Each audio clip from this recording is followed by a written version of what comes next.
নারীদের বিরুদ্ধে সহিংসতা, নিপীড়ন ও ধর্ষণের প্রতিবাদে উত্তাল জামালপুরের নান্দিনা। আজ সকালে শিক্ষার্থী, শিক্ষক ও সাধারণ মানুষ রাস্তায় নেমে মানববন্ধন করেছেন।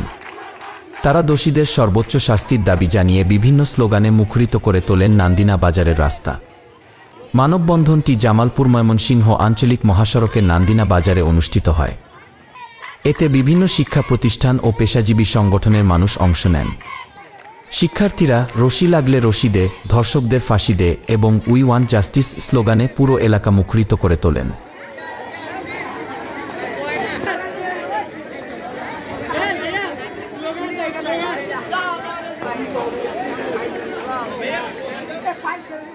ধর্ষণ ও নারী নির্যাতনের বিরুদ্ধে দেশব্যাপী জনসচেতনতা তৈরি করতে মানববন্ধনের মতো কর্মসূচির প্রয়োজন।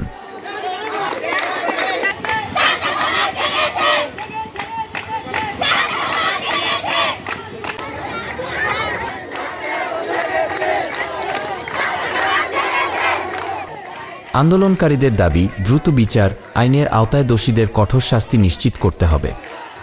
মানববন্ধনে নান্দিনা এলাকার জনগণ, ছাত্রসমাজ, শিক্ষক প্রতিনিধি, নানা শ্রেণীর পেশাজীবী মানুষ এবং নান্দিনা নেকজাহান বালিকা উচ্চ বিদ্যালয় ও college, Shahin school and college Nandina শাখা ও শিহাব টিউটোরিয়াল এবং কোয়ার্ক পাবলিক স্কুল এবং অন্যান্য বিদ্যালয়ের শিক্ষার্থীরা অংশ নেয়। সারা বাংলাদেশ ব্যাপী যে বিষয়টি ভয়ঙ্করভাবে আলোচিত, যে বিষয়টি আমাদের রাতের ঘুম হারাম করে দিয়েছে, যে বিষয়টি করেছে সেটি হলো আসিয়ার ধর্ষণ। আসিয়ার ধর্ষণ।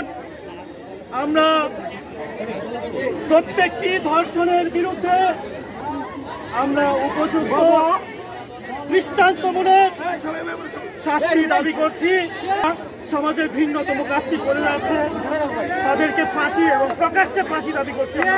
আমরা জেনেছি জামালপুর আমাদের নিজ জেলা ইতিমধ্যে বিগত কয়েকদিনে বেশ কয়েকটি ধর্ষণজনিত ঘটনা ঘটেছে। আমরা জামালপুরের নিজ জেলায় সংঘটিত এসব ধর্ষণের বিরুদ্ধে আমরা এক ধরনের যুদ্ধ ঘোষণা করছি।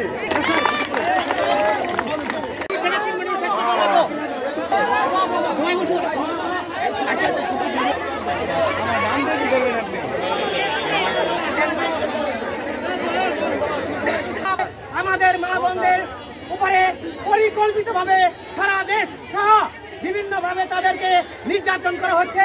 তাদেরকে যারা এলাকার আছে তারা একত্রিত ঘোষণা করে যারা দর্শন করছে এই সরকারের যারা দূষর তাদেরকে শিক্ষা দেওয়ার জন্য আমরা বর্তমান প্রশাসনের কাছে উদ্যস্ত আহ্বান জানাবো। জামালপুর সদর প্রতিনিধি বিপুল হাসানের পাঠানো তথ্য ও ভিডিও চিত্রের ডেস্ক রিপোর্ট, মিশন 90। মিশন 90 সংবাদের পিছনে নয়, ভিতরে ছুটি।